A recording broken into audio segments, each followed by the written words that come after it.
Welcome to a very special conversation about the 50th anniversary of Kiss Destroyer. Some would say the greatest album in the Kiss catalog. Others would say not so fast. And we'll talk about that and all things Destroyer as we go along. Happy to have with me the host of 100 Songs That Define Heavy Metal, Metal Blade Records CEO Brian Slagel. Thank you for being here talking about Destroyer. Of course, thanks for having me. And yes, not so fast. Yes, exactly. Not so fast. And if we're going to talk about history and hard rock or heavy metal, there's only one person that I can expect to give me all the facts and things I didn't know. The great Martin Popoff, who you've written books about this album, this era of Kiss, or maybe yes to both of those things, Martin? Well, there's just this book that just came out recently, Kiss 76. Ooh. So it's about this album and Rock and Roll Over and everything else that happened in 76 and even pop culture and all that sort of stuff. So, oh my gosh. Well, that looks like it's a beautiful book for our audio audience, and you can go check it out. And Martin, that book looks so good. I think I'll buy it. I'm not even going to try and get a free one from you. So you're welcome. And talking Kiss, there is, of course, one person I always like to bring into the mix, and that is Mark Chicchini from the Three Sides of the Coin podcast. Mark, thank you for being here. And I think Mark might be frozen, but that's all right. He'll talk when he's able to. And we usually do this with Don Jameson, who sort of late in the equation. Oh, Mark's moving. Oh, Mark is moving now. Okay. Can you hear us, Mark? Nope. No. Well, that's all right. Well, you know what? We'll let him figure it out, and I'll bring him back on momentarily. But the great Don Jameson told me that he had his tax guy change his appointment, which, as I was saying to everybody before we started, sure sounds like I'm sorry I have to go wash my hair. So somebody that I was planning to bring on to talk about Rock and Roll Over later in the year, I'm excited to welcome back to the show Rich Kosak from Mr. Speed, the greatest Kiss tribute.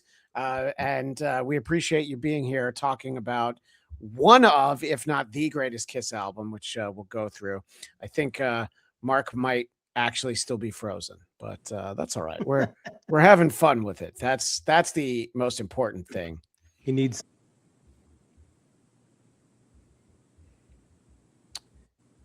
Thank you for being here, Rich. Christian, it's a pleasure to be here. And Martin, I do have that awesome new book of yours. Sweet. That's very nice. Cool to see. I did add it to my Amazon cart, so I too will shortly have it. Brian will have it very soon, and we'll get Mark Chicchini back as soon as he's able. I assume his internet is always bogged down digitizing, the thousands of Kiss VHS bootlegs that he has. Doesn't he live where it's frozen anyway? Maybe it's everything's frozen over. That's true. Is everything just frozen in Detroit? Mark? I think we're hearing you now. Oh, all of a sudden it went to this join whatever blank yard now. I'm like, what the fuck is this all about? You can hear me now and see me. Yes, I can hear you and see you. I saw your introductions, and then it went to join whatever this service is. How to use it. I think it's that double authentication. We had to make sure that you were the real Mark Chicchini and not one of the many imitators that's out there. Yeah, if I didn't have technical problems, you would have said, probably just some other fat guy in Detroit, but no. Did I ever tell any of you the story when I did an interview with a fake Phil Mogg, a guy who was impersonating Phil Mogg, and then within a couple of weeks, somebody was on a plane with someone impersonating me. Whoa. That's the only time any of that has ever happened. It was like within 3 weeks. And this guy carried on a conversation with the guy on the plane who claimed he was me and talking about all this stuff. And I went through with this phone interview with this Phil Mogg guy. I knew it wasn't him, but I thought I'd just do it anyways. And it was funny. So yeah, That's just a little Twilight Zone for you. I haven't heard of anything like that since Phil Donahue had the fake Peter Criss on. Yeah. I think, which I Oh, think yeah. most Exactly, yeah. people will actually Yeah. remember. I didn't even really look like him. That was the worst part of that. But hey, Peter is actually a great way to start talking about this, because this album is actually in the headlines. Because I don't know. Gene Simmons, I guess, does like to talk to reporters and give opinions, and I love Gene, and I always will. But he's been trying to say that really Beth is not something that Peter was that involved in, and he'll always tell the story about I called it Beck, and Peter came in with a couple of things, but he seems really leaning into that right now. Which is really odd, because when you read all of their books, like there's none of that really in any of their books, including Gene's book. So it's very much, but Gene likes to say things to get attention. Yes, and I'm sure, Brian, as someone who runs a record label, you're glad that Gene continues to be incorrect when he says that rock is dead, because I mean, I guess in some ways maybe it is, but people still care. I mean, we've talked about it all. It's far from dead. In fact, it's the number 2 most popular genre of music in the world, based on sales. So we have that. But I do love Gene, but he's also very old, and I don't think he has his ears to the ground quite as much as he might have in the past. So that's all fine. Well, Martin, because you're the one who wrote the book about this era, and you've written the book about so many eras and years, you literally wrote the book.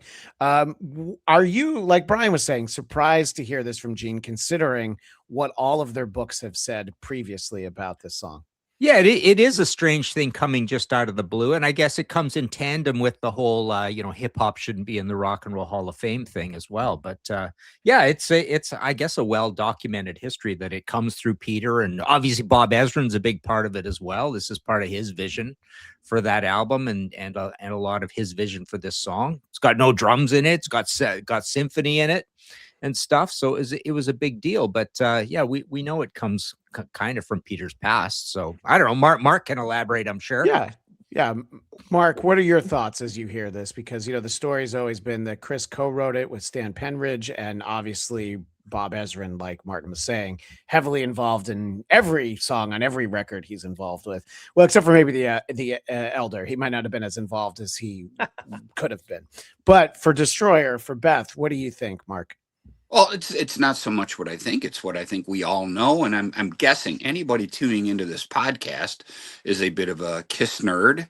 And the story's well done. He wrote all those songs, or co-wrote. That's the important word. Co-wrote with Stan Penridge, and and that's when they were looking for songs. Peter's like, hey, I got this. Talk to Ezrin about it. Ezrin's the one who said, sit tight here. I'm going to take this home and redo it. And let's face it, while I don't claim to have the definitive answer on the vocal melody or whatever, but the demo does exist from back there, meaning I don't know. I wasn't there when Peter came up with it, if he did or not. But, it is what it is at that point. And the name of the game is that Ezrin did, and nobody argues this fact from Gene and Paul to Peter. He took it home. He did his homework. He turned it into something very special. And, that just is what it is. Just as a Kiss fan, and I think most people who are, diehard Kiss fans feel this way. I really wish, especially at this point, if they just stop the bickering. It doesn't do anything. Don't get me wrong. You can go back and read the books and all that stuff. And I will tell you, it's funny, this is brand new on the, and I got to admit it, I didn't like, I was going through this current interview with Peter, and I'm just like going, don't stoop, man. Don't get caught in the weeds with this stuff. But unfortunately, he did too. And I don't know, man. That kind of stuff just bugs me. Again, as we all get older, I just wish they'd focus on the good stuff Yeah, but you Because know we what? already know we're already all mired down with the bad stuff, aren't we? It's like enough. We'll get But it. but we're talking about it, and that's why they do this stuff, because they want to be continue to be talked about. They're not touring anymore. They're not putting any more records. How do they continue to get talked about? By creating headlines. I mean, that's the way.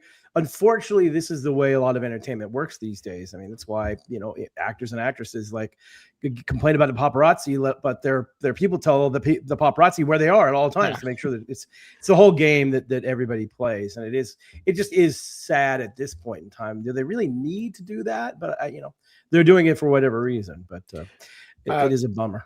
Rich, I want to get your thoughts sort of on this. Obviously, as somebody who's been in the same band for a while, people come, people go. Sometimes grudges don't really leave with leaving the band.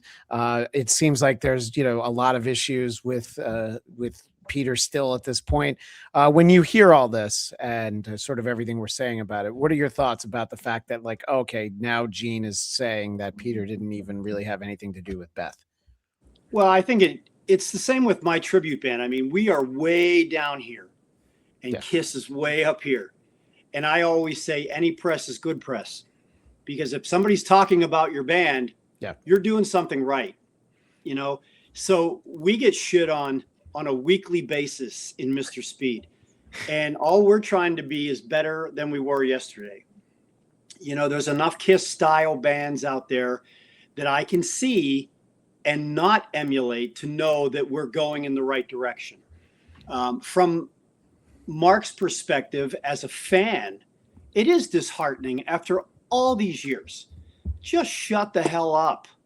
You've accomplished and done so much with your career. You're iconic. You've influenced so many people, and you're going to pick on an 80-year-old guy, who, whether or not he wrote the song, brought in the idea, what I think is cool, because I have this real love for Cadillac, Michigan, and the story of Kiss and Cadillac. It's my understanding that Peter presented that idea to Gene on their way to Cadillac, Michigan in October of '75, which I think is really cool. But, just take the gloves off. And, like Paul reaches over at the Kennedy Honors at one point and he grabs Peter's arm.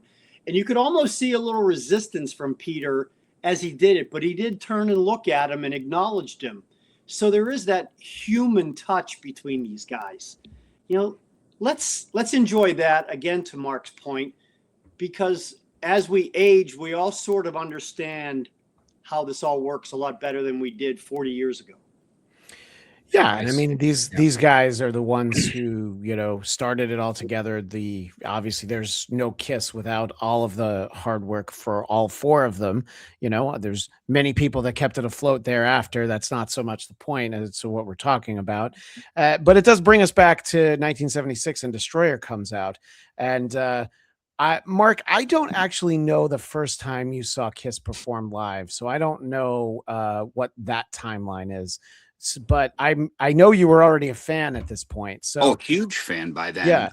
Kiss was a big deal here in Detroit early on, and I have the things that I cut out of the newspaper to prove it, and some of which you've seen in some of the box sets, because that's one thing they come to me a lot. The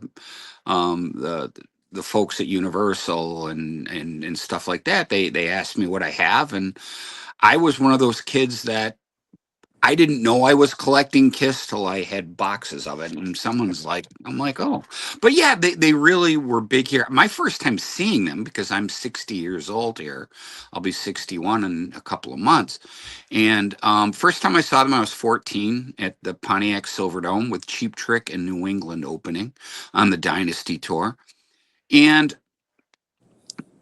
Kiss was big here. I was fortunate, got into them in the fall of '75. I have an older brother, older sister, had the ear to the, to the ground, as they say. And, all those bands at the time, I'm still the holy trilogy of American hard rock. I mean, it's, Nugent, Aerosmith, and Kiss. That was my world, growing up. But all those bands were hitting right around, the mid '70s, or starting to take off. And Kiss, obviously, also growing up, a big Toho monsters, Godzilla and Universal. Kiss, that was it for me. So anyways, I've already heard all the records. Alive was on at our house constantly, and I remember getting Destroyer. Matter of fact, we just did something on Three Sides of the Coin where, you guys, we all met kind of. Um, uh, I I got it like I probably within a couple weeks of it coming out, and I was just like it was still just a great experience listening to it the first time in the spring of 76. What I shared on our show last week, we were talking about the 50th, was I saw the cover first when I was in Florida with my family all I did was stare at Gene's boots because I'd never seen anything like that. If on the cover, when you look at it, you don't see a heel. It actually looks like a monster, and I'm like, I cannot wait to get home and go, with my mom and bug her to buy it for me. And that's exactly what I did. And that was it, man. Destroyer, still just as much fun in these days. So. Yeah, and I guess the thing that I don't think I ever really thought about though was that it's obviously a big breakthrough. There's Alive, and then this. Obviously, that's all part of an upward trajectory. But I guess I've mostly heard Eddie Trunk talk about this. But the idea that this came out, and for the diehards, it was like, whoa, this is too polished. This is too, they've put too much effort. It sounds too good. Does that sound accurate for the way that some people receive Destroyer, Brian? That was me. I discovered Kiss in 1975 on Dress to Kill, and of course went back to listen to all 3 albums, and they became my favorite band when I was 14 years old. And my first concert ever was Kiss Alive, February in 1976 at the Forum in LA. With Montrose opening. Correct. Without Sammy Hagar, sadly, though. Yes. It wasn't the great Montrose, but so I went to that show, and of course Kiss Alive, I just bought that and listened to that, round the clock for weeks on end. And other than going to school, that's what I did. So this record came out, I was really excited about it. I was kind of hoping they would play something at the Forum show, because at that point they had recorded the record, or I don't know if they'd finished the whole thing, but I think it might have been finished. So we're a lot of us were hoping, maybe we get a new song, but of course they just did the Kiss Alive set list, but it was still great. And when the record came out, of course, I got it the day it came out, rode my bike to the record store, bought it, and got it home. I love the album cover. The album cover is incredible. And I think we talked about this last time. Claudio Bergaman has a great series talking about all the Kiss covers. And there's some very amazing stories about this cover, because there's another version of it, and it's pretty fascinating. But go to YouTube and just enter his name and you'll find it. But I got it home, and I was I don't know if I want to say taken aback was it. I mean, I loved it because it was Kiss, and anything they did at that time was phenomenal. But it was definitely very different than the first 4 records. And as much as I liked it, there are definitely parts of it that I was kind of like, I'm not sure. It took me a while to really kind of grow into it and really love it. But there was stuff on there. I was like, especially Beth was like, what the hell is this? It's not something that Kiss should be doing or should be there for. But overall, it's a great record. I can go back to it now and really enjoy it. I think the songs are great. But yeah, it was. And look, I love Welcome to My Nightmare. So this is very much their Welcome to My Nightmare, kind of with Bob Ezra producing and going in different directions and different sounds. And at the end of the day, it's great. But I was at first, it took me a while to kind of grow into it as a young Kiss fan. Yeah, no. I mean, it makes sense because I'm first hearing it, in the late '80s, going backwards. I'd heard plenty of songs from it and stuff, but actually sitting and listening to the whole thing, it's like, I'd never heard like the news report at the beginning of Detroit Rock City, things like that. You're like, oh, this is actually like really cool, and it's like, oh, it's like Pink Floyd's The Wall, obviously, and things like that. So you start to hear like, oh yeah, so they're actually putting this stuff in. Rich, when do you first hear Destroyer? Well, I think my introduction to Kiss themselves was the Paul Lynde Halloween special. So that was very synonymous with, I think, the release of this record. I, like Mark, this album cover for me it's just infinite. I can stare at this cover and see new things every time I look at it. I remember being a senior in high school in basic drawing class, and we had to do a self-portrait. And then behind us, we had to put what consumed our lives, like what was our hobby. And this is what I put behind me. And I won $25 in first place. Whoa. It's just, you know, I'm inspired by this album to this day. I do some of my own original music, and I put little sound bites at the beginning and end, middle of my songs, just like the beginning of Detroit Rock City. You know, you cannot be touched by this. And for me, you know, whereas Brian he knew the first 4 albums, I didn't. This was my introduction to Kiss. So when I heard this, I was like, holy hell, you know, this is awesome. Like, it didn't bother me that Beth was on there and there was a choir on there and there were strings. To me, it was Kiss. It's like, it's this doom loop of Kiss fans throughout my life that go, man, I stopped watching them and liking them when they did the colors. And for me, it's always been, and this is why my band represents the era that we do, because we like to be different, you know. And even though the music was different from the first 3 studio albums, they were getting better. And anytime we play a song from Destroyer in concert, it's, you know, it means something to me. The first song I ever heard from Kiss was Shout It Out Loud, and it will always hold a special place in my heart. So I could talk about this for hours, but this was really the catalyst for my fanaticism with Kiss, was this album itself. And I just think it's epic. Yeah. I mean, this iconic album cover really just reinforces the idea that these 4 guys are actually superheroes. What about you, Martin, when Destroyer comes out and you first get a chance to hear it? Yeah, so I was a fan from the debut. So I would have been 11 in '74. I'm going to be 63 in a month, and so we were all along the way, knew all these records. And so when this comes out, I loved it. I mean, I considered it an album. I consider it even to this day an album of 3 parts. It's got the "You're Dead to Me" songs, "Great Expectations" and "Beth," which we just hated, and it was like a major, you know, black mark on Kiss. But we figured, I remember feeling this. We figured that we would allow them to waste some real estate on this record, because God of Thunder and King of the Nighttime World and Detroit Rock City were better than every single heavy song from the first 3 albums and Alive. So it was like they're adding some ambition and some complication to this thing. And then right in the middle, the third part is your Shout It Out Loud and Flaming Youth and Do You Love Me and Sweet Pain, which feel like Dressed to Kill songs. So it was well received, but it was one of these albums of peaks and valleys where the peaks were so good that it made up for the Dead to Me valleys, whereas the first 3 albums are just kind of uniform throughout. They're all mildly heavy. You know, we already knew and loved Black Sabbath and Uriah Heep and Deep Purple and Nazareth and stuff. Kiss never, to us, even from day one, sounded as heavy as our favorite heavy bands, but there was this uniformity, this 7.5 out of 10 dependability on every single song leading up to this. Why album. is Martin on this podcast? He doesn't even like Kiss.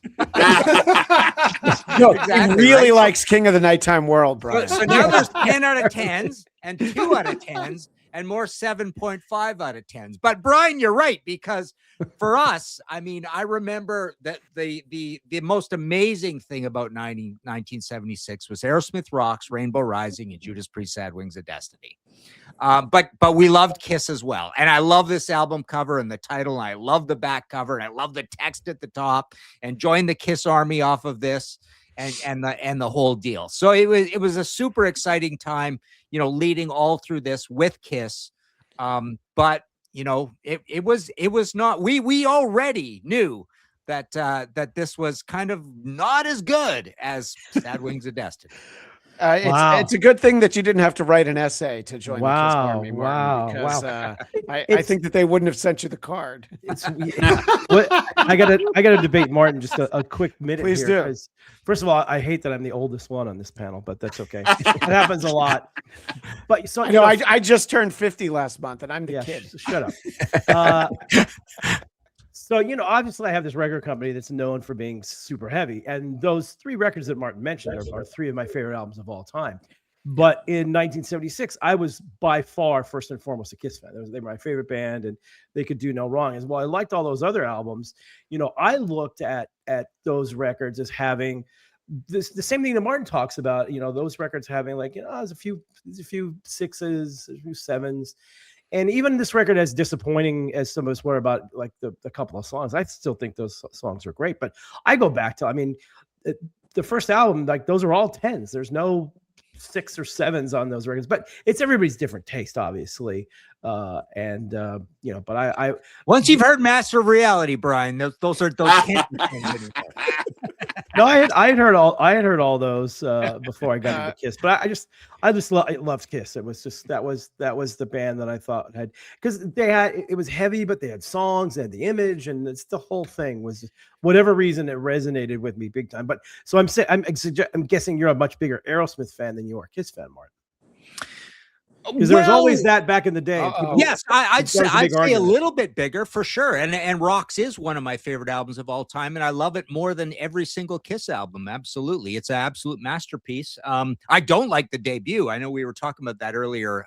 Not a big fan of that, but I love Toys in the Attic. Love Draw the Line, Night in the Ruts. But yeah, I'm a slightly bigger Aerosmith fan, I suppose, than a Kiss fan. But would you say that you like Rockin' a Hard Place more than Creatures of the Night? I just want to put you on the spot. Wow, yes. That would be a yes. Because they came out around the same time. That's why I picked I saw both those tours. I bet those tours were great, Mark. Oh, they were both. I just want to add, I normally am very embarrassed about the what was your first time you saw a band live situation. But in this one, I actually come in okay, because I grew up in a small town, Trail, BC. So I did not see a lot of rock concerts as a kid. But we happened to be on one of these cross the country family vacations in the Army Green Dodge van. And I did see Kiss supported by Cheap Trick in Montreal in 1977. Nice. And my crazy almost destiny story of how I ended up being almost like a fan club fan for a living, because that's all I am. I'm just a fan of all these bands. But it was almost destiny that we're like stumbling around, driving around big city Montreal, and I go, oh look, there's Cheap Trick getting out of a limo. What is going on here? Robin Zander's all dressed in white, and it's like, okay, well, that's interesting. I've seen my first rock star up close out in the wild. That's weird. but yeah, I did happen to see that show, and that would have been probably my second biggest show after Ted Nugent Rex and Bebop Deluxe in Spokane. Wow. Well, yes, and I think that's what people like about Martin, is that he's a fan. Although listening to this, it might sound like you're half a fan of Kiss, but I do believe that you're diehard through and through. So yeah. Now, I, of course, again, being the youngest member of this panel, I don't see Kiss for the first time until the Hot in the Shade tour. And I know how you feel about that era, Mark. Boy, look at the time. Well, I knew you were but that set list, that tour was great. That tour was great. Yeah, I know. I mean, we're not gonna talk about the record, okay? We'll just talk about the fact that I saw them on that tour. Yeah, and the first time everybody's probably heard this story. The first time I ever see Kiss, though, they're on PBS on 3-2-1 Contact, and it's about like lighting and putting up a stage lights and everything. And I'm terrified. I'm so scared of this band. I think I ran out of the room. It took me a few years to come back around. Like, oh no, that's a good thing. It's like Shep Gordon said, or no, it was Frank Zappa said, the fact that the Alice Cooper group could clear a room, that's a talent not everybody has. You just have to harness it in the right way. That was the other thing that I loved as a kid, Kiss, is just because they were scary. People were scared of them back then. Yeah. They looked scary. They looked like, what is this? This gang of crazy people all dressed up. It was an amazing image, wasn't it? Because I hate when people compare them to UK or glam of any sort. Glam, you know, UK glam, US glam. There was no US glam. I mean, New York Dolls looked amazing, but they were not glam. Alice Cooper was a little bit glam. Lou Reed was a little bit glam. Kiss had nothing to do with that. That whole glam thing, everybody there looked absolutely ridiculous. David Bowie glam bands don't spit blood and blow fire. Exactly. You know, Mud, Sweet, Slade. I mean, David Bowie, even Roxy Music, who are an amazing band, looked ridiculous. Yeah, right? and look, I don't want to make trouble, but you know, if New York Dolls spent a little bit less time on how they looked and maybe learned how to play their instruments, maybe they would have been a bigger band. Oh, come on! They were good records. They were good records. If they would have let Eddie Kramer produce instead of fair. instead of Rundgren, it would have been a different outcome, I think. But that's a conversation for another time. Yes. I do want to go through and kind of talk about, fortunately this is a 70s album, so going track by track won't actually take that long. This isn't Use Your Illusion where we'd have to all take a week off from work to go song by song. And unfortunately I've chosen a graphic where nobody can actually read what's on there. But I think we know these in order. I was going to say, we know that we start with Detroit Rock City. And as I was talking about, just the idea that it starts with, like, I don't know, it seems like an old radio play. You're like, what's going on here? And I listened to it on a glorious cassette. So there was no hiss. There was just like this very quiet conversation. And then the car starts driving. But I mean, I think that's what a great way to start a record, especially Kiss, who, it had just been really, balls to the wall. Yeah. And Rich, you're talking about this being the first Kiss record that you hear, you'd heard shouted out loud, but putting that on and hearing like, oh, this isn't just a bunch of songs. There's like actual production in the literal sense, but also like, let's put on a show sense. Right, Rich? Right. Well, I was 12. So like what musical knowledge did I possess when I was, at the age of 12? I'm not a savant like everybody else on this panel.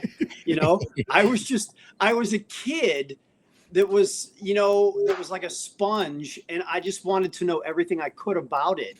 It came out at a time that just, it infected me. And to pick a favorite song on this record, Christian,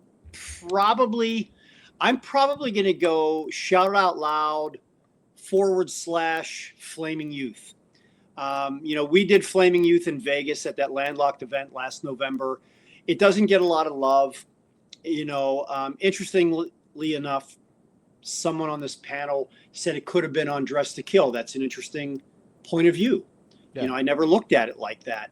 But I'm not mad at any song on here. I even really appreciate Great Expectations for what it is. Something different, and just showing their desire to want to make better songs, for lack of a better right. No, I think that's a great way to look at it. And it's like you have all that production, and then what is followed by is Detroit Rock City. So you're getting a great song. Mark, you talked about, how you were going to start nagging your mom because you needed this record. So you finally get it. I have no audio. No audio at all from Mark. Oh my gosh. That's terrible. We're going to let him come back. Well, I'm gonna and since the break, I will give Martin some credit. So I don't want to like completely just destroy him, but Detroit Rock City is the best song that Kiss had written up until this time. I will agree with that. Yeah. And I do remember getting the record and listening to it, going like, "Wow, this is a really, really good song." And I remember back in the day, critics are idiots, as most of us know, and critics hated Kiss because they thought it was just all nonsense. And that's why the whole Aerosmith Kiss thing, because so many of the snooty rock critics were like, oh, Aerosmith's this great rock and roll heavy band and Kiss is terrible. And they can't play their instruments and all this stuff. But Detroit Rock City kind of silenced a bit of that. I remember like Rolling Stone even saying like, wow, this is a really great song. This is probably the best song Kiss has written. So I would agree with Martin on that one. That up until this point, Detroit Rock City was the best song they'd written. Up until 1976. Mark, are you seeing and hearing us again now? I am. It went right back to that join StreamYard, and I'm like, what the hell's going on? But You know what? It's like the old 900 numbers. You have to keep reconnecting to put down a little bit more money on your credit card to be able to do this show, Mark. there you go. Pay for your internet, Mark. Pay for your internet. Mark. Yeah. So what we were kind of talking about was, hearing it for the first time. You were mentioning that you were excited to basically finally get the album. You had to nag your mom for it. So you listen to it and you hear all this, stuff before Detroit Rock City. Talk a little bit about hearing all that and, what went into making this album. I remember all that well because it was such a developmental time, and I was, and it's funny too because both Martin and we've got Brian and Rich. Brian, I wasn't into the heavy stuff yet, meaning Sabbath. Right there, because good old CKLW in Windsor, Ontario, we got a steady diet of Bachman Turner Overdrive and the Sweet, and Aerosmith, and that to me was the heaviness. It wasn't until another year or two before I really started getting into Sabbath and stuff like that, and so Kiss was perfect because among those things, especially a song like Shout It Out Loud, it just sounded like those sorts of things. You know what I mean? Matter of fact, when we had Martin on our show a month or so ago, we were talking about BTO is probably the closest you could really get to that Kiss sounded like in America, because BTO had such a big presence. But think about it. Songs about 3.5, 4 minutes long. They're hard rock. They got loud guitars in them. Really, what else was there like that at the time? They're really, because Aerosmith's a lot more bluesy, than like a Kiss riff was, where BTO was more chords. You know what I mean? It really did have that sort of, and Slade was never anything here, in the United States. But that's what made Destroyer so great, because it fit those, a song like Detroit Rock City did. It amped up what you were used to. And keep in mind too, at this point, I'm already a fan. I know Kiss Alive like the back of my hand. Destroyer was really like, especially Detroit Rock City, was like that on steroids, because it just sounded so damn good coming through the stereo. And of course, when I was a kid, I didn't think like that at the time. I was just absorbing it, like Rich said. I'm like, okay, that's right. This is what it is. I didn't put my thinking cap on about it till decades later, when I start, because that's what nerds like us do. Yeah. Well, yeah, that's we analyze 50-year-old albums, but it's because they're so important. One quick question, because I know that Mark will probably have the quickest answer on this: the importance of Detroit Rock City at this point onward. Does it ever leave the set list, or is it every tour it's always in there? I feel like you would know if they ever tried to put it on pause at some point. I've never seen a show, a recorded show or a live show where they didn't do it. I can't think of that at all. And I will tell you something really quick, just because I think you guys will find it interesting too. Everybody, if I'm going to see a band like Chicago, and then if I go see a band like Anthrax, they call us Detroit Rock City here at the concert. I don't care who it is or what it is. And that started decades ago. I mean, that's how influential that song is. If you're an artist and you come through Detroit, you address the city as Detroit Rock City. And I've always been proud of that, especially, maybe in the early 80s, or some of the bands who, would look down their nose at Kiss, and you're like, hey, why is this guy calling us Detroit? You hate Kiss, don't you? But you certainly fucking know the song, don't you? So that is a great point. So yes, I want to go to Martin, because the second song is one of the, I don't know, it seems like you liked, there's 9 songs on the album, right? I think you liked 7 of them. So that's still pretty, that's that'll get you a degree from any halfway decent college. So King of the Nighttime World is great, and I don't think I ever saw them perform it live. I remember them doing it on the Tonight Show with Jimmy Fallon, I think on the roof of 30 Rock, and I was just like, oh, I would have liked to have been there for that. That looks amazing. But it's a tremendous song, one that kind of gets forgotten over the years and comes back and forth and all that. But give me your thoughts on King of the Nighttime World, Martin. Yeah. So, I mean, I just want to comment on Detroit Rock City. First of all, Sure, what I love about this song is it has bass licks, it's got guitar licks, it's got big hanging chords, it's a big epic sort of song, it's got a flashy title like Mark says. I mean, that title is probably the best Kiss title so far. Really, really cool title. It's got all that ear candy, that Welcome to My Nightmare stuff coming in, and it's got great fidelity. I mean, this is not a song where they're, you know, it's not twee. They're not, you know, massaging in acoustic guitar into the riff or anything like that.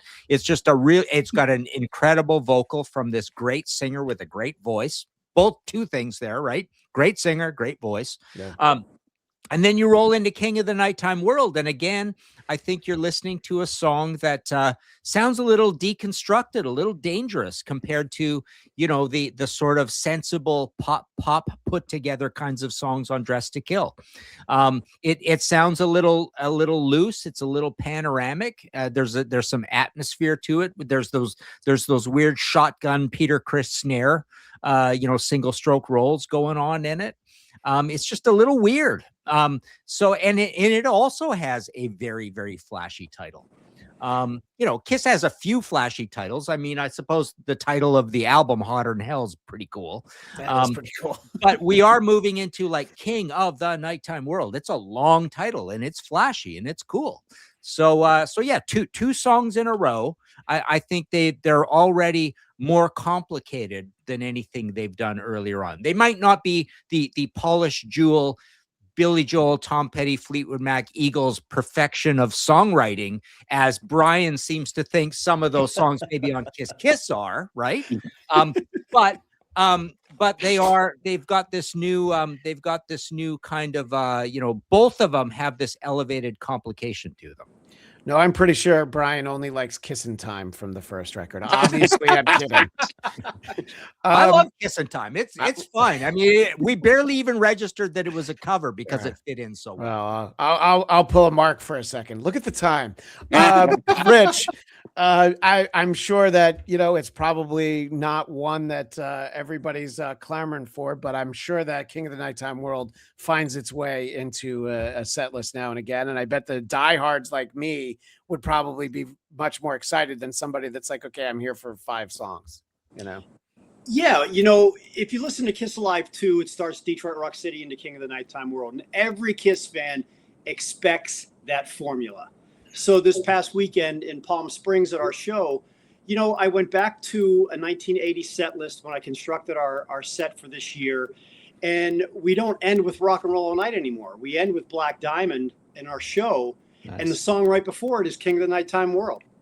And to Martin's point, it is kind of like a deconstructed song, because when the first verse starts, you know, it's just Paul and the drums going along and playing, you know, and he's playing these little sus chords up and down the neck.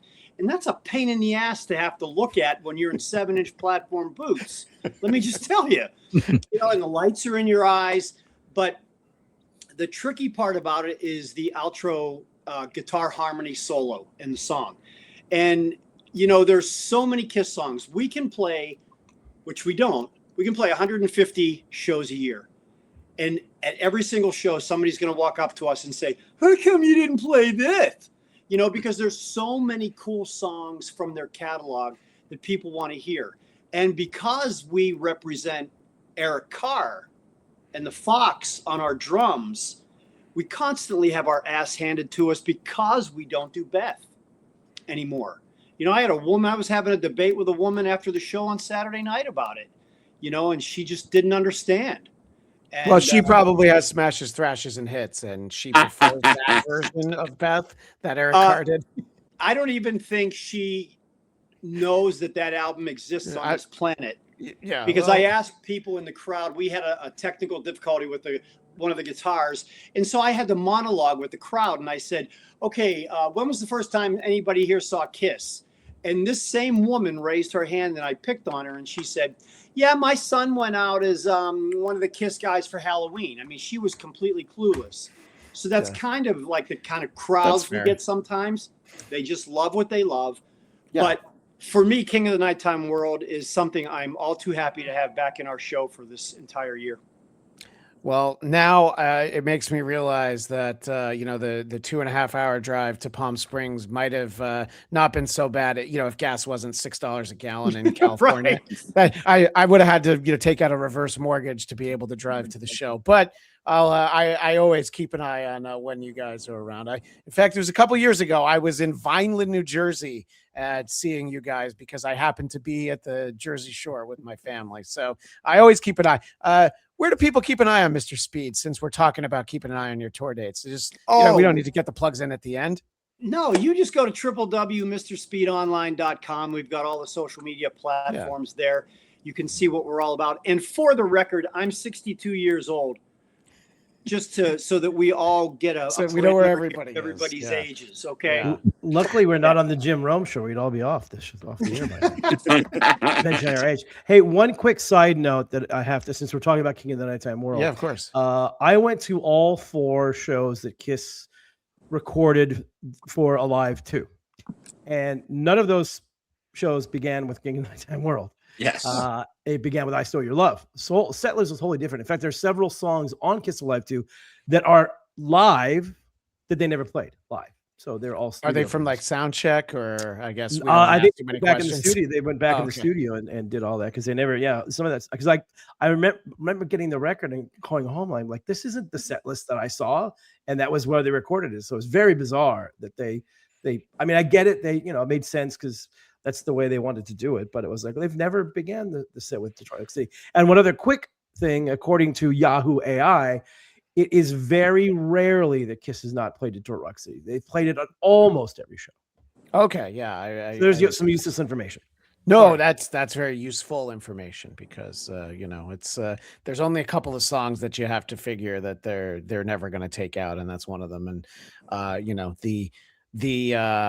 I don't know, the like this speed metal version that they do on the MTV Animalize Live Uncensored, where, you know, I feel like they play the song in like 90 seconds is the Motorhead version. Yeah, right, exactly. The Motorhead version.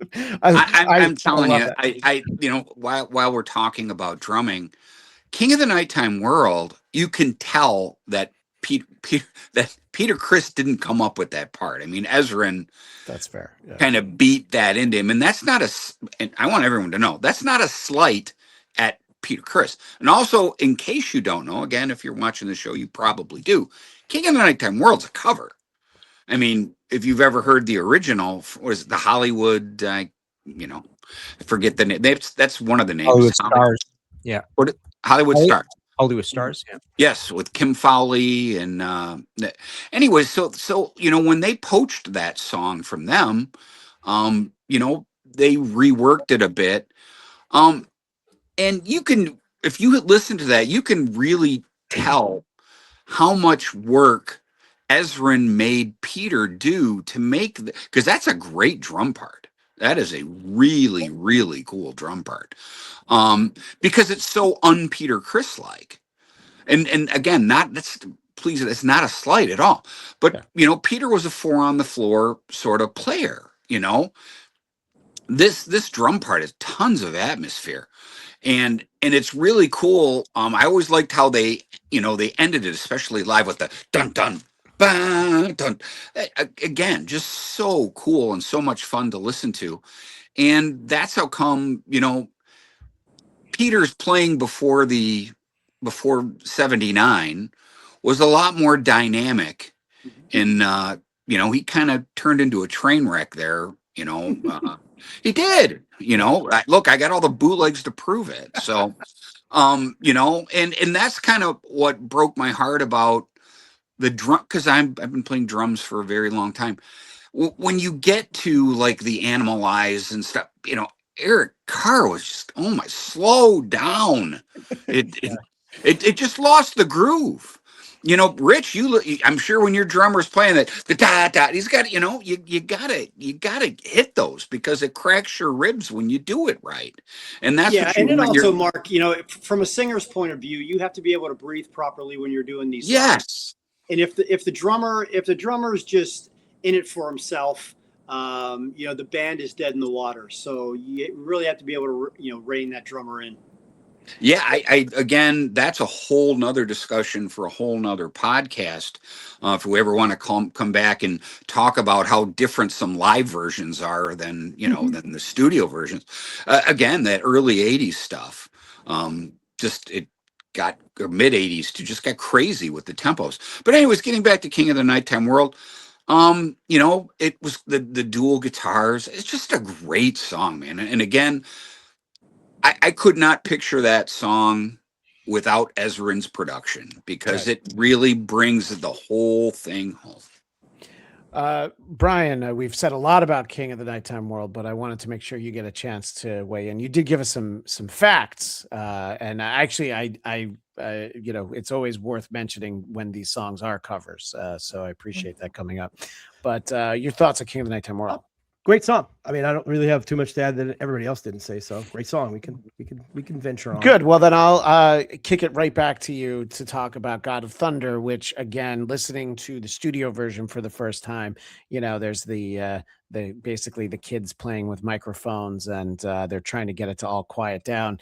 I think that the production at the beginning of Detroit Rock City is a little bit more effective. I always found those kids to be very annoying, like not before, but during the song. I was like, could just shut up. I'm trying to listen to this. But what are your thoughts, Brian? You're 100% right there. I mean, I love this song. It's a classic Kiss song, and it's a great song. And obviously, it's a perfect vehicle for Gene. And that's where he does so many of his different, Spinning Blood or whatever. They've got him flying to the ceiling, all this stuff with God of Thunder. Phenomenal song, but I hate the kids. I hate it. That for me takes it from a 10 to about an 8.5, just because those kids are so frigging annoying. Like, what is the purpose of that? Why are they in there? Why do you have a bunch of annoying kids screaming over this amazing song?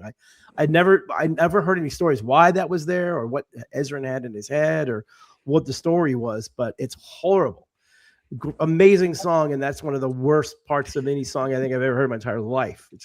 Which you've heard a lot of songs, Brian. Yeah, that's one of the most annoying things I've ever heard. Maybe because kids are annoying when they're screaming like that, but nonetheless, again, phenomenal song. But I don't know what those kids were doing in there. It makes no sense to me. Mark, what do we know about the kids? I mean, look, if that's a music video and you've got kids covering their ears, it's probably fun. But there's no video; it's just audio. What are your thoughts, Mark? Well, my thoughts on it are I love it. Because again, I go right back to being a Universal horror movie fan and a Toho fan, and hearing that in the back, you're like, that's so fucking cool. I love it. Don't get me wrong. If they were killing the kids, that would be cool. I love Godzilla's like eating the kids. I love the Kiss Alive 2 fast version. I think Paul's original demo is very disco-y if you haven't searched that out. Ooh. What Ezrin did to this song is really amazing when you think about it. If you listen to the demo, it's got a disco feel to it.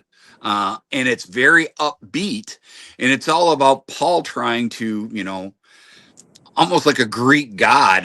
And then Ezrin's like, nah, we're going to slow this down to a nail space and scare half the kids in America with it. And I think those voices and stuff are part of that equation. I absolutely love it. I think it's a great piece of oral cinema. I like it a lot. Well, that's one of those love it or hate it. So, Martin, you have 2 tracks on this record that you consider dead to you.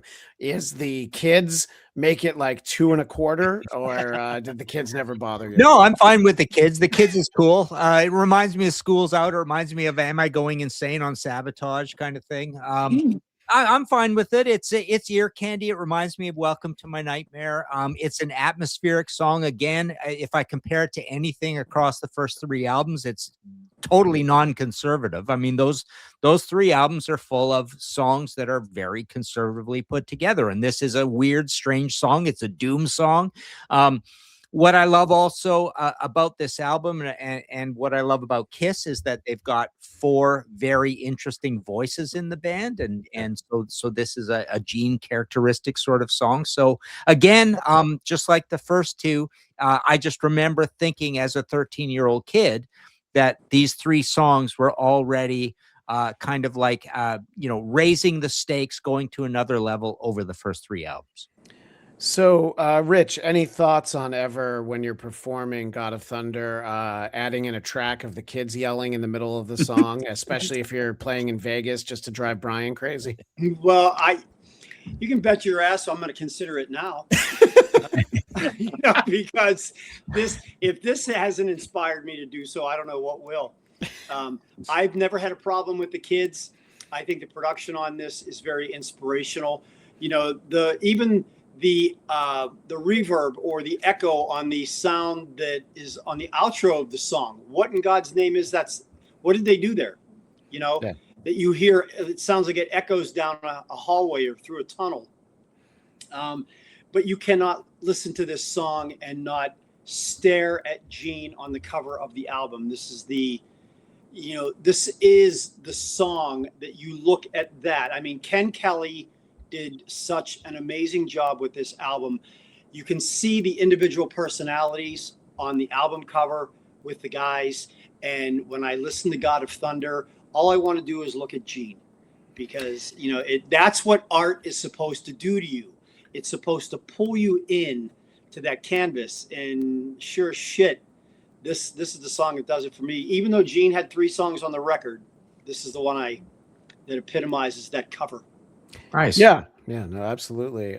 So it brings us to Great Expectations. And again, I go to Mark first, because other than the what ended up being called the Live 4 with the Australian Symphony, did they ever perform this live outside of that, or maybe an acoustic or anything? Because I don't know of any other time, but I figure if anybody's going to know, it's you, Mark. No, and also let's go straight to Look at the Time, shall we? Because I mentioned a Live 4. I'm sorry. No. I don't know what it is. Just this song is just a turd. I fucking hate it. I've hated it from when I was a kid. Flaming Youth. Let's talk about Flaming Youth. Yeah. Well, listen, I think as I was older, I can appreciate it a little bit more in a vacuum. But it definitely stands out on this. Oh, it stands out, all right. But does anybody have a dissenting opinion? We already know that Martin considered this song dead. No, I like it now. Okay. Beth is dead to me. That song is dead to me still, but I do like Great Expectations. At least there's a bunch of stuff going on. It's got drums, it's got production and all that. No, I'm fine with it. I wish I could say that I had my wedding band play Great Expectations, just because it would make it awkward here, but I knew better than that. Rich, Great Expectations not in the set list, I assume, because you need an orchestra. It's not. This is high budget, for any band to try and replicate. But boy, would I love to do it someday. Maybe just to do a cover of it, because it's so unique. But yeah, because Mark and I are friends and I want to remain friends, that's all I'm going to say about this song. Yeah. Well, the Australian orchestra already knows how to do it. All right, let's talk about Flaming Youth, Brian, which we talk on you talk, I listen on 100 Songs to Define Heavy Metal. The importance of sequencing comes up a lot, and it's definitely a bit of a lost art. But all right, you got Great Expectations to end side 1. Some people have called it a turd in a punch bowl. Some have said dead to me. But then you have to win them back, right, with the start of side 2. And I think Flaming Youth absolutely does that. Yeah, I mean, like you said, on our podcast, we talk about that a lot, because a lot of kids today, I mean, there is no art of sequencing as much anymore. You do have vinyl, and vinyl is obviously huge again, but people don't sit and sequence stuff like they used to in the 70s, where track 1, side 2 was so important, almost more important than the opening track in some cases. So yeah, you did have this kind of odd ballady at Great Expectations finishing off side 1. You're kind of like, okay. And then, you kind of ramp it up with Flaming Youth to begin side 2, which is it's a great song. I mean, love it. I think it fits well with what they were doing, and like this and Sweet Pain are kind of interesting because they're the least amount of Ezra in production. Maybe they're kind of like a little more raw, a little more old school Kiss sounding, which is cool. But yeah, great song. Oh, I would disagree with on the production thing on Flaming Youth, because I always thought the Calliope should have I'm being totally serious. I wish they would have taken the chorus out there, before the outro, and let that Calliope pump a little bit more, maybe another couple bars. It's so interesting to hear behind that chugging guitar. I love what Ezrin did with this song, but I wish he would have done a little bit more. But there's that this song too just sounds great. I dig the lyrics. I think everything about it is, it's kind of like like I was saying, King of the Nighttime World. It's very cinematic, and I think the Calliope is a big part of that.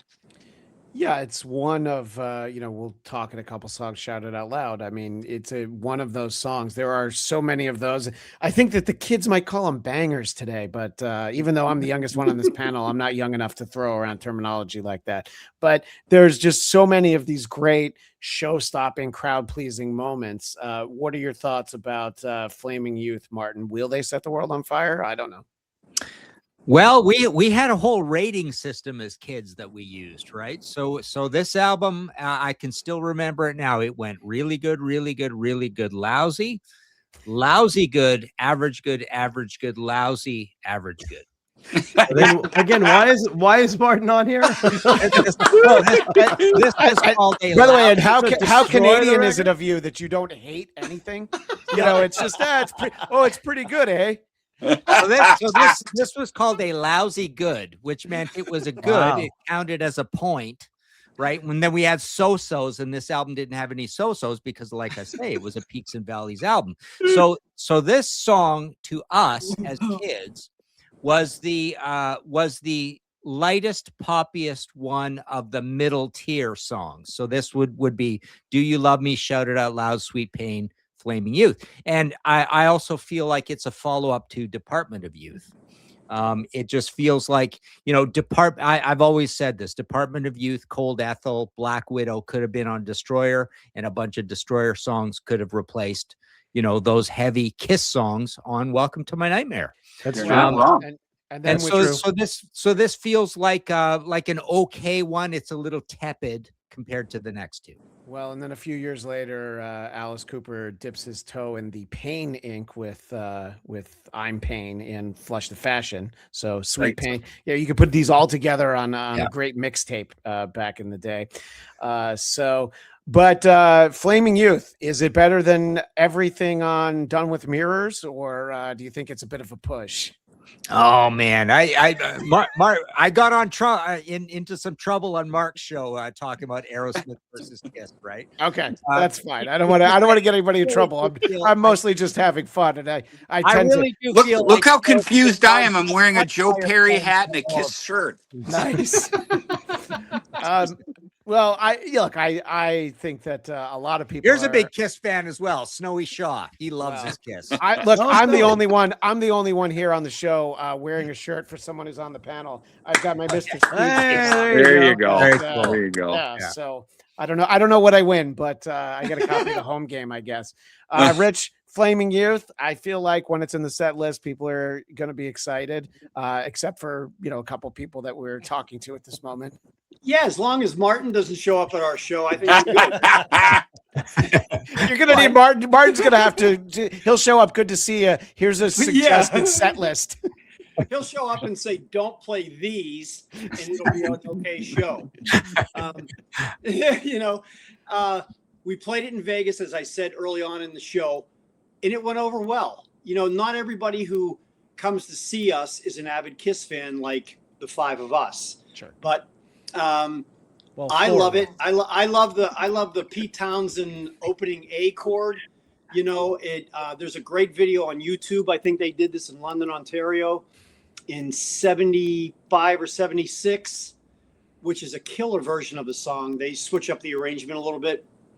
But as a guy who leads a tribute band, these are the kind of songs that Mr. Speed has built our reputation on. We didn't always just play the shit that everybody expected to hear, because you don't flex your muscle if you can play the same songs year after year after year. So you have to be. If it's not fun for us, it's not going to be fun for the crowd. So I always do try to inject songs in. This isn't in our No Apologies tour set list, but it was a lot of fun to play it back in Vegas. And I love the song. Yeah, but I have to 100% completely agree with Martin's assessment of it. I like the way he thinks, and he'll make me look at things a little bit differently too. He's not wrong. It's not the strongest song on the record, but in my heart, it is. Yeah, no, I think that, and look, even as we're splitting hairs and talking about, some of these tracks compared to the others, compared to maybe Aerosmith Rocks, which came out the same year. But these are all, at least to me, they're all still great songs. And I do still appreciate the sequencing of all of them together.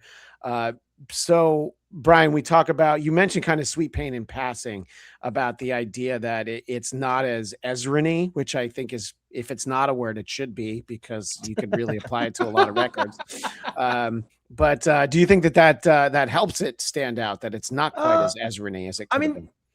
This one kind of reminds me the most of a song that would have ended up on the first 3 Kiss records. It kind of has that vibe to it. It's kind of in the lyrics are the probably edgiest on this one, because before they always had a lot of double entendres and all these different things, and they've had it for everything. But on this record, not as much. They kind of got away from talking about girls on every song to not talking a lot about that, except for this one. Gene's talking about Sweet Pain, which is obviously 1976, a little edgy probably.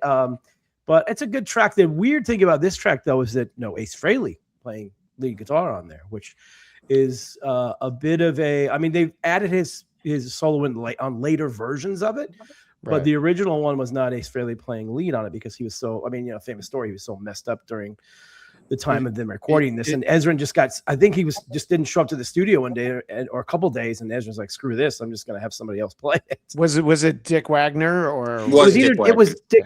Yeah, it was Dick Wagner, definitely. And you could tell. I mean, look, I love Dick Wagner as a guitar player. He's incredible. And also, I got to know him kind of towards the end of his life, and a super sweet guy. But yeah, he was playing, and that's the thing that throws me off, because I'm a massive Ace Frehley fan. I think Ace is one of the greatest lead players ever, because you just can't duplicate what he does and the way he sounds. And Kiss without him in the band, to me, is not real Kiss. It's different. And the whole we're not at the point where you're going through songs and you're like, oh yeah, well, this part's Bob Kulick, that part's Anton Fig. You're still expecting it to be be the 4 of them. So when it isn't, exactly, especially Ace. But it's otherwise, it's a good song. It's not the greatest song on the record. It's not a terrible song, but it's a good song. I mean, again, if I go back to 15-year-old me listening to the record, I liked it. I thought it was cool, and it was a good song, and it wasn't Great Expectations or best. So there you go. And it was a lot harder to skip songs back then. Yes, very much so. Put it down, CDs made it really easy to skip the song. Very much so, yes. But Mark, if you were listening to a CD of Destroyer, would you skip Sweet Pain?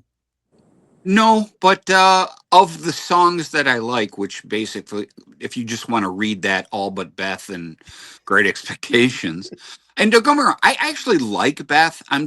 It's like Rock and Roll Night now with me. I just don't need to hear it.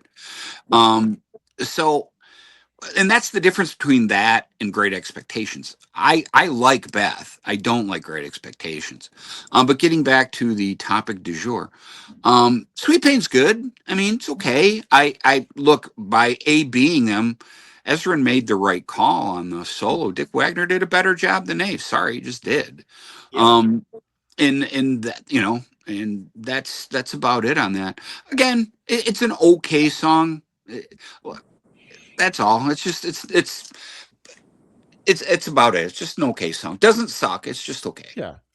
Martin, is Sweet Pain lousy good, good lousy, okay crap, or what was the metric system? It was an average good because Average good, okay. Average good. Flaming Yeah. Youth had kind of like a poppy glam verse and a poppy glam chorus. Sweet Pain had like a heavy rock verse, but it had like a heavy Eagles chorus kind of thing, like that. Dee-dee-dee, dee-dee-dee, dee-dee. You know, and then we got a little bit of the massaging in of, you know, you could hear lighter sounds in this a little bit as well, but it seemed like more or less a heavyish song. It very much felt like a Dress to Kill song more than anything.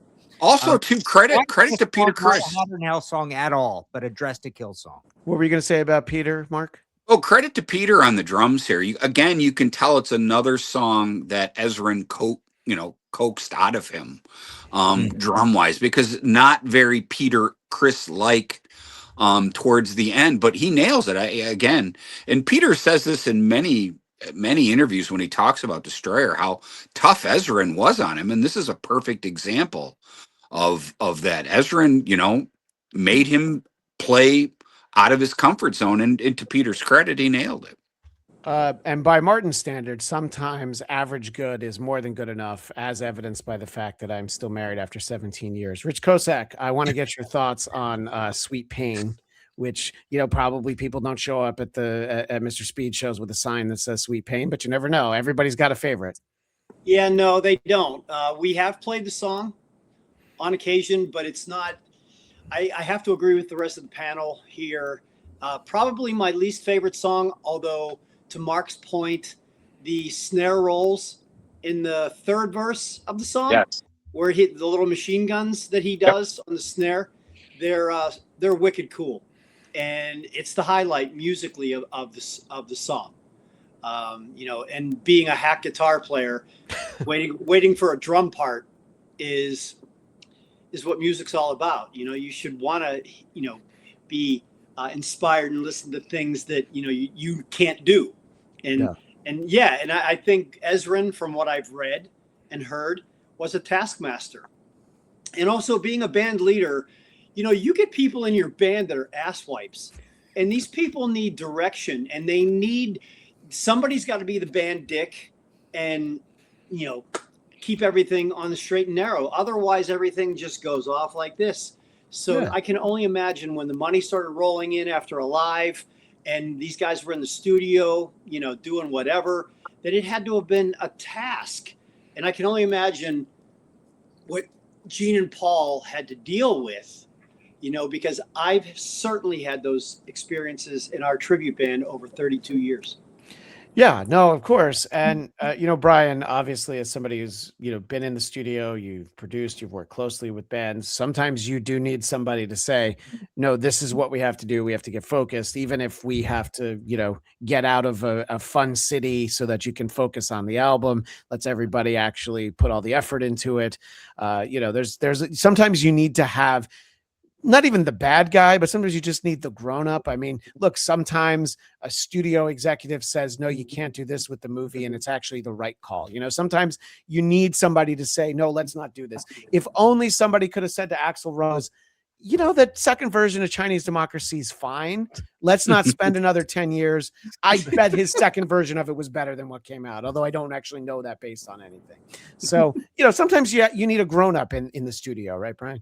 Yeah, 100%. I mean, you're dealing with, musicians. How do I say this? I mean, some of them are not the most bright folks, and sometimes they don't understand how recording goes and what to do with recording. I've been in a studio with a drummer for a band who was a really, really good drummer, but other than that, couldn't do. If I asked him what 2 + 2 was, he'd probably stare at me like, "What are you talking about?" So yeah, it can be very difficult, especially back in those days where you did not have all the bells and whistles we have now with Pro Tools and all these other things where you can kind of skirt the issue a little bit. People had to play back then, and I agree with what everybody says about Peter on this record. He definitely a really better performance than he ever had done before, and very different And I agree that, it was definitely Ezrin in there pushing him to play. And he was, he was along with Ace kind of getting into the extracurriculars a lot back then too. And I think that was another reason that Ezrin kind of pushed him, which made for a better record. We're still a few years away from the Tomorrow Show with Tom Snyder. So, yes. We see where it's all headed. But let's talk about Shout It Out Loud, which could have started the album, could have started every Kiss show for the rest of their career, and wouldn't have been a problem. To me, there's a short list of like, oh yeah, that's a perfect Kiss song. I would say Shout It Out Loud would fit the bill. It doesn't even necessarily have to be, this is the number one best, most perfect Kiss song, but it checks all the boxes for me for a Kiss song, Brian. Yeah, it's exactly. I mean, it's a classic Kiss song. It's although for me, I do really like the song, and it's a fun song to hear, and I'm not certainly sick of it after hearing it. Well, however many thousands of times I've heard it, but it always struck me as being the B version of Rock and Roll All Night. Like Rock and Roll All Night's the perfect anthem song, and that's the song that really, at the end of the day, made them huge and is kind of their signature song for the real songs. And this was just the same sort of thing, a really big anthemic track, very, very Ezrin-y. You can hear Ezrin all over this. As Martin said earlier, this easily could have been on Alice Cooper's Welcome to My Nightmare as well. But it's a great track. I prefer this song live than the studio version, just because it always has a lot of energy and there's always explosions and fire and all that fun stuff going on. So yeah, it's a real good track. But like I said, always came to me like, not as good as Rock and Roll All Night, but pretty close. Rich, if Shout It Out Loud's not in the set list, is that one where you have like the line of people that are standing there like, what are you doing? I talk a little bit about your thoughts on the song, but obviously the value of that song to a set list. Yeah, there's not a line of people waiting to slap the makeup off my face for the show. I can tell you that. But personally speaking, as I said earlier, it was the first Kiss song I ever heard in its entirety.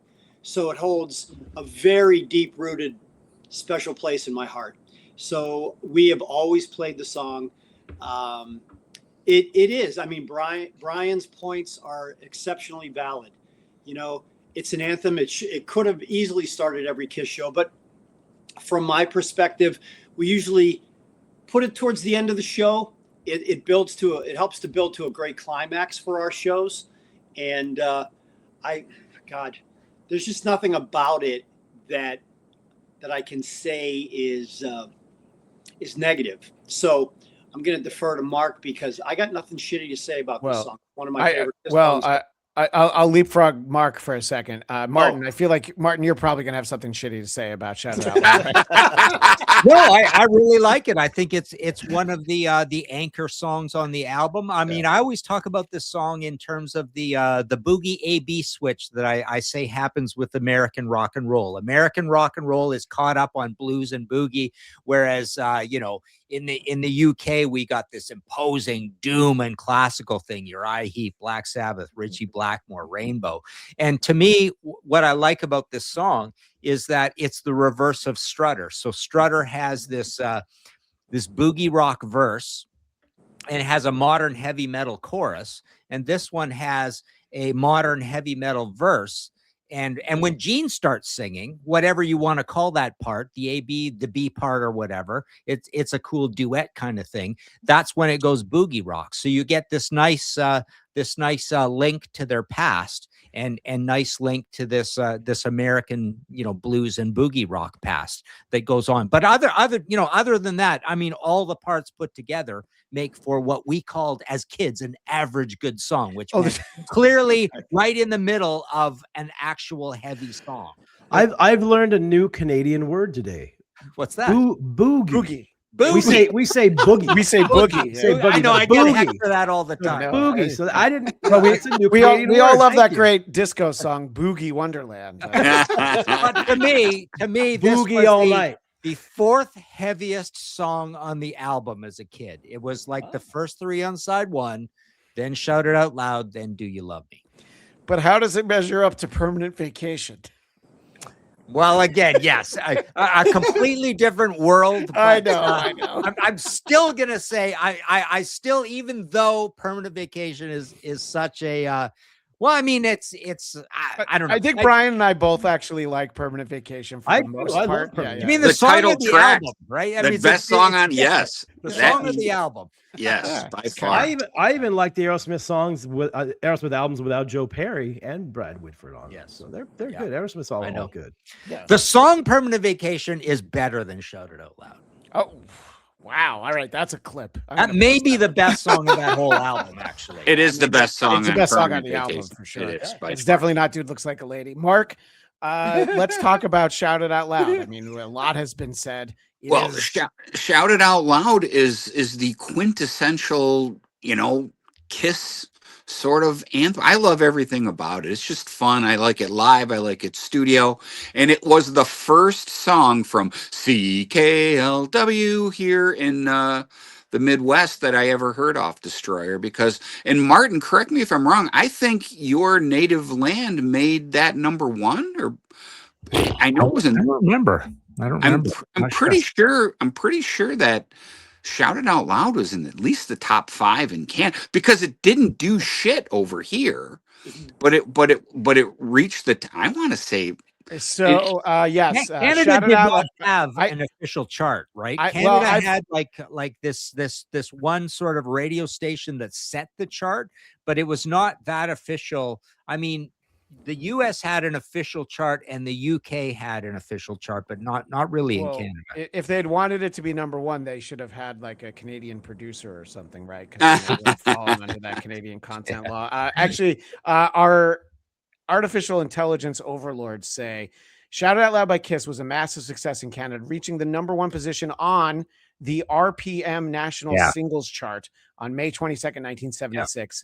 It was the band's first single to top the charts anywhere, and a much stronger hit in Canada than, by the way, here in the US, 31. That's for Kiss, a top 40 song is not something to sneeze at. Keep in mind, CKLW, and if you go through any old Cream magazines, you'll see in AM radio was magic back then, because you'd have Stevie Wonder followed by Aerosmith, followed by Kiss, followed by Kool and the Gang. It was just better. I mean, it was just a wonderful time for music, man. And again, here in Detroit, CKLW was from Windsor, right across the border. Yeah. And it was AM, and it reached all over the Midwest, and it really was, a barometer of success. That's what I thought was so weird. When I got older and just started reading about things, I'm like, because I remember hearing Shout It Out Loud all the time on CKLW, the Great 8. We used to play it all the time. And then when you find out in the States, Is that the Rosalie Tremblay station? Yes, 100% it is. So, and that's what's so fascinating about it, is because our tastes, were dictated by that. I didn't know that Shout It Out Loud only reached 31 here in the United States. I mean, years later, I'm like, are you kidding? That thing was played, it seemed like every hour on the hour. And that was right when my Kiss Mania was really like, it was really firing on all cylinders when it was just getting started. And I'm like, God, I remember that different. But when I look back at it now, I'm like, that's why, because I was getting it from a Canadian station. I had no idea that was, I mean, I either forgot or whatever, that's not an FM station. I mean, that was It's a AM. massively influential station, right? Well, hugely influential. It just goes to show that Neil Bogart should have opened some more briefcases and some more stations in bigger markets. Maybe that's what would have gotten it at least into the top 20. So that does bring us to Beth, which I'm going to say first that I think that song in retrospect only exists so that in 1997 I could put it on a mixtape for my girlfriend who, yes, her name was Beth. So I think that's one of the only times that there was a great usage for it. Listen, look at it, what it is. It's a ballad. I think Peter gives a great vocal on that. Yes, it is definitely not necessarily what people expect from Kiss, but as ballads go, I do think it's a good one. Have I heard it too many times? Absolutely. I wasn't with Beth for very long, so I didn't need to hear it again after that. But in terms of including it on a record, Brian, it changed the way people look at it, because there was a lot of like okay, but we need a Beth on this record. You could do all the other stuff you want, but how about a Beth? And I don't know. Maybe that's just more my perception, but I wonder how accurate that is, that everybody wanted their Beth after Destroyer. Who knows? I mean, look, it made them huge, but damn, look at the time. Yeah, it's true. I mean, it's their biggest song, which Peter will never let them forget, nor should he, by the way. So Rich, when you had a Catman in the group, I believe you did do Beth at that time. I feel like I've seen it, but I don't want to speak out of school. I felt for 28 years we paid tribute to Peter. Yeah. And it was always a well-received song in our show.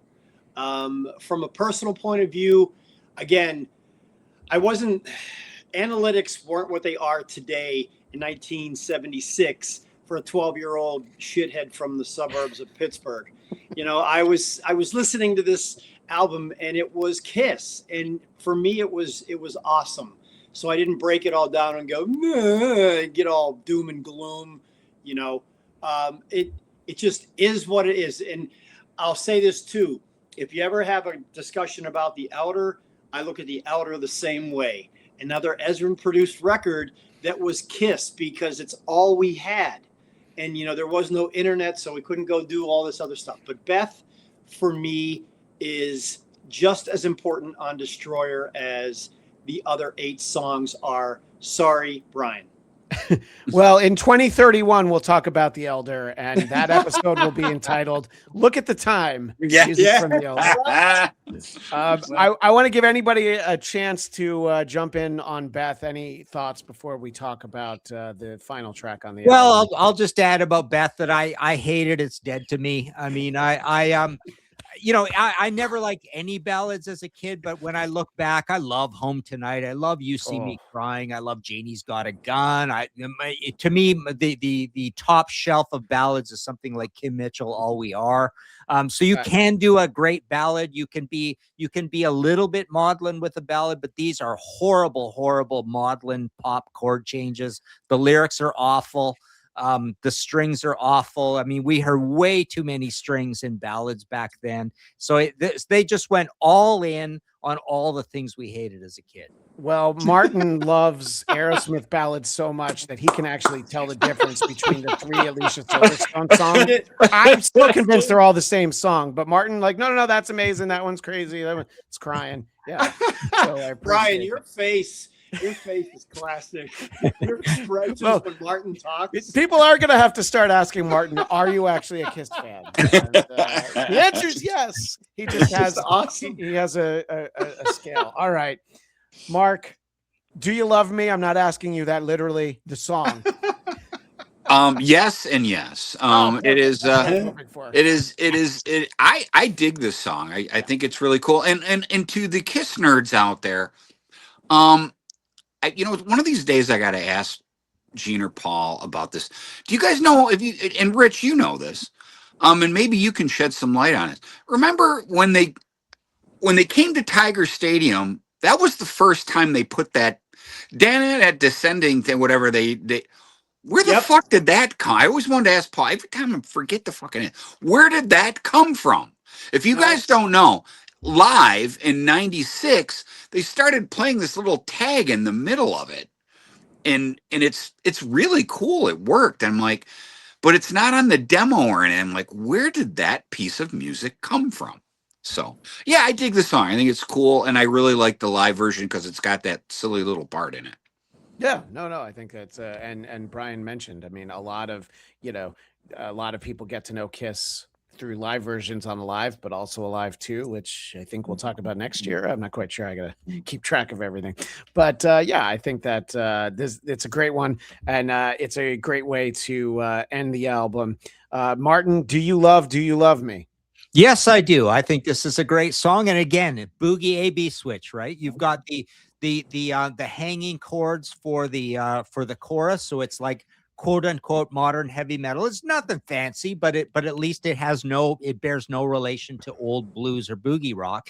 And then when you get to the verse, they're doing that idling in like when your brain doesn't know what to play kind of thing. You play like the verse of Strutter, or you play the verse of Do You Love Me, or you play the Gene part of Shout It Out Loud, right? So they go into this, goofy little American rock and roll thing in it, but it's heavy enough. It's all guitar, bass, and drums, and the chorus is somewhat dramatic. It's kind of cool, and it's a semi cover as well. It's got Kim Fowley squeezing his little credit in there, kind of thing. But yeah, other than that, it totally it reminds me of Kissin' Time, the way Kissin' Time completely fit on the Kiss album. This completely fits here. It's a anchor song of the album that reminds me of the past, along with Sweet Pain, Shout It Out Loud, and Flaming Youth. I was not expecting to hear so much praise of Kissing Time. Martin, I've always thought this kind of sounded like a Lost Runaways sort of song, the way it's structured, because it's not super complicated. It feels like that. It's got a little link to the girl groups of the 60s, and Runaways is a girl group of the 70s, and it sounds like it could have been, so many. I mean, man, that's a whole episode in itself. I mean, so many Runaways songs, especially on Queens of Noise, could have been songs, right? So many. I mean, literally, they sound like the same band. So, Rich, I have an important question for you. And no, it's not boy. Do You Love Me? It is, what is the appropriate amount of seconds between You Love My 7-inch leather heels? Because you want to let that kind of hang in the air a little bit. Is it just a couple seconds, or is it good to kind of, look, pick a lady out in the front and just give a wink? Yes. And that's a really excellent question, because every time we do it, there is a little bit of a pause, and somehow my PS10 always seems to go to stage right. I don't know, because then it opens up, the pelvic area a little bit, and then it quickly comes back. So for those people in the audience who are paying attention, they get to see the crotch. But yes, because it's fun.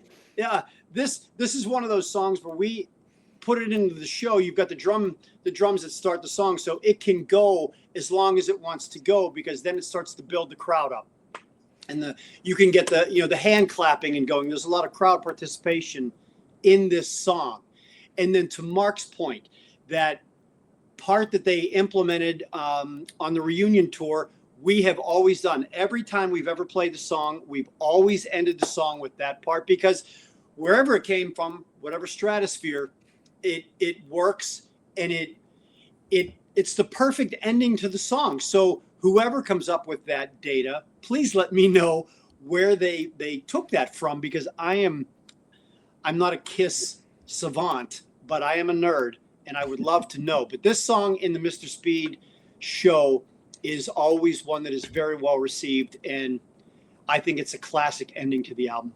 Absolutely. And Brian, I'm going to give you the last word on the last song on the album, because I guess we don't really need to talk about the instrumental that I think is called Rock and Roll Party. We'll just so your thoughts on Do You Love Me? Yeah, great song. Really great way to end the record. Always been a huge fan of this song. And to the debate about the 96 part, I went to when they came back in 96 and wherever they stopped again, I forget, but the reunion shows, I think I went to 50 of them, close to 50 of them probably. Me too. Yeah. And I do remember that part, which I love.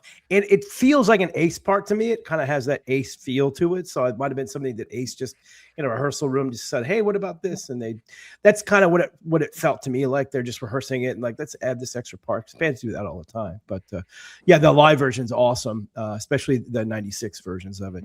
But yeah, great song.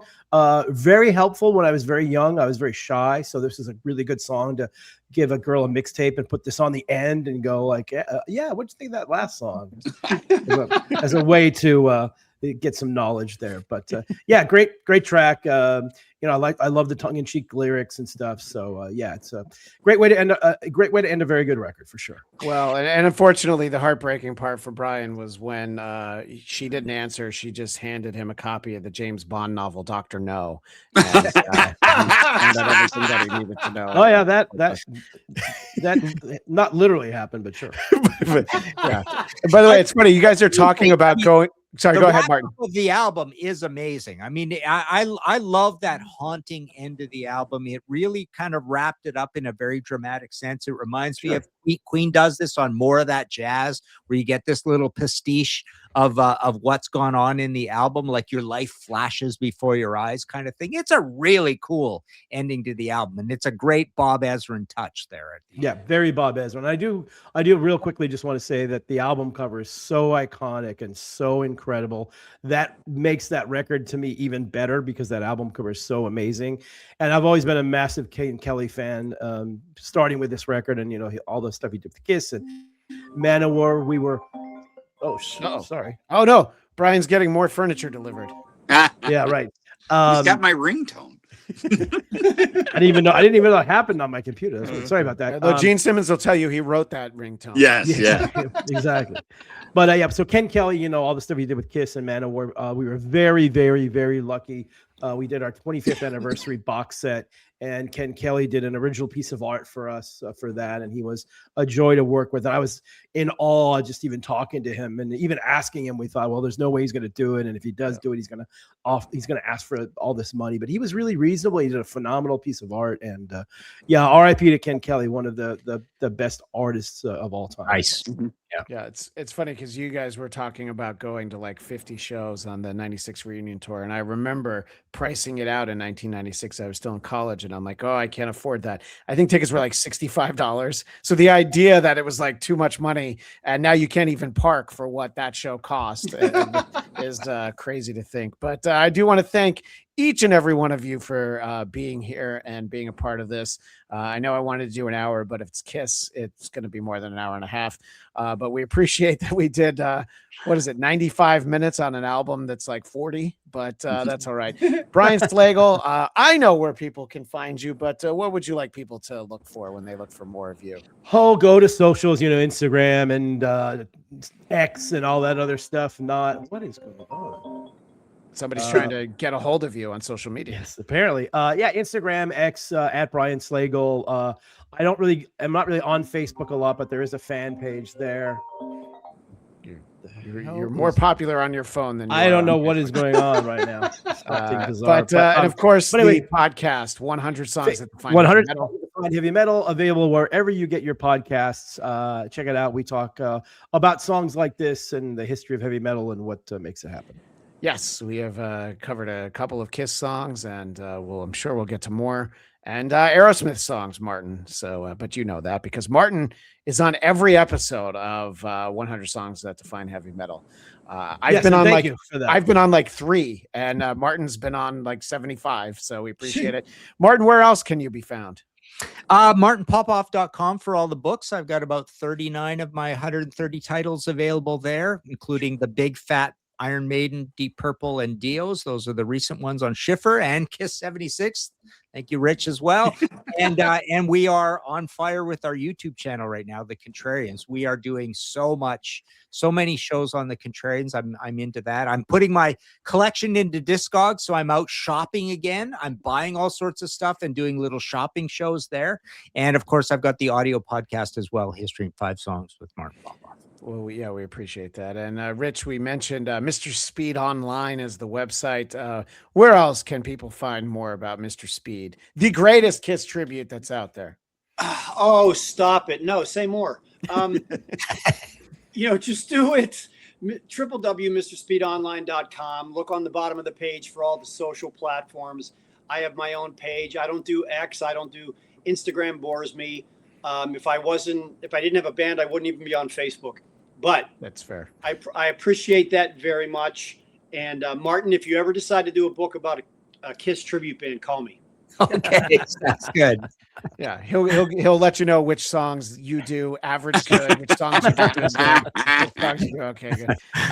Mark Chicchini from the 3 Sides of the Coin podcast. What's been going on over there lately that people should check out? You know what? We had just look, if you're a Kiss nerd, it's the place to go, absolutely. There's no judges. Matter of fact, I tell you what, yourself, Christian, and Mr. Slagel, we got to get you guys on because the other two have been on at least a couple of times. We need both of you guys, Brian and Christian. We need you guys to come on Brian too. will help the downloads be even more. It won't help you at all, but I appreciate the invite. But and I will definitely take you up on it. It's but Kiss Mark, Nerd do we get to talk about this album? We'll talk about all the albums, and I'll tell you that there's only like a couple good songs on that one. Yeah, well, I think Cadillac Dreams is fun. I think that's a fun song. That whole era is just, because they were trend, followers at that point. That's true. They stopped being, they just stopped being themselves. Really, I mean, that's what happened, unfortunately. Well, the best thing you can say about Hot in the Shade is that neither You Make Me Rock Hard nor Let's Put the X in Sex are on that album. They're on Smash It, Thrashes, and Hits. That's the best those two songs were the impetus for Will You Look at the Time. I mean, that is just bad music. I always say this. Any great Kiss song that happened post 79, you should be able to take a thread, and if for the most part, that's the great thing about being, I always say the perfect music connoisseur is the biggest hypocrite in the world. I'm one of them, because what I'm about to say is most of them you can find because there's a lot of stuff on some of the later, because I happen to love Sonic Boom and Monster. I think a lot of those things you can go back, you could take a thread, and if you had the chance, Hell or Hallelujah off of Monster would have fit on Love Gun. I mean, there's songs you can do that. And here's the hypocritical part, because I say that generally, but you can't say that about Creatures. Creatures of the Night wouldn't have sounded like anything, but it's great, and I love it. So anyways, getting back to it, if you like that kind of discussion and you like talking about all things Kiss, come see us over at Three Sides of the Coin. Or if you want to get a hold of me, much like Rich, only reason I ever even started a Facebook thing is because I was in a band and I didn't, that seemed to be the place to do it. That's the only thing that I'm on Facebook, and you can reach me personally there. Just IM me if you want to say hi or have a Kiss Geek question, because I tend to answer lots and lots and lots of those things, and I don't mind. It's fun.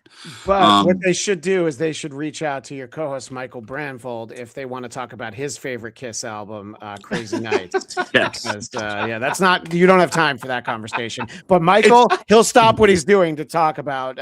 I will say that Crazy Nights is not their worst album, though. I agree. But that's about as much praise as I can give that one. It's not their worst. It's damn close. Well, thank you, everybody. We appreciate it. Hope everybody enjoyed this. And let's do it again in what is it, 8 months to talk about Rock and Roll Over. But thanks again. And of course, you can subscribe to the Blackcast, BLADTCAST, and you can find me all over the Geekscape network. And one more mention for 100 songs that define heavy metal, wherever podcasts are found. Thanks, everybody. And we'll see you next time. Okay. Thanks, guys.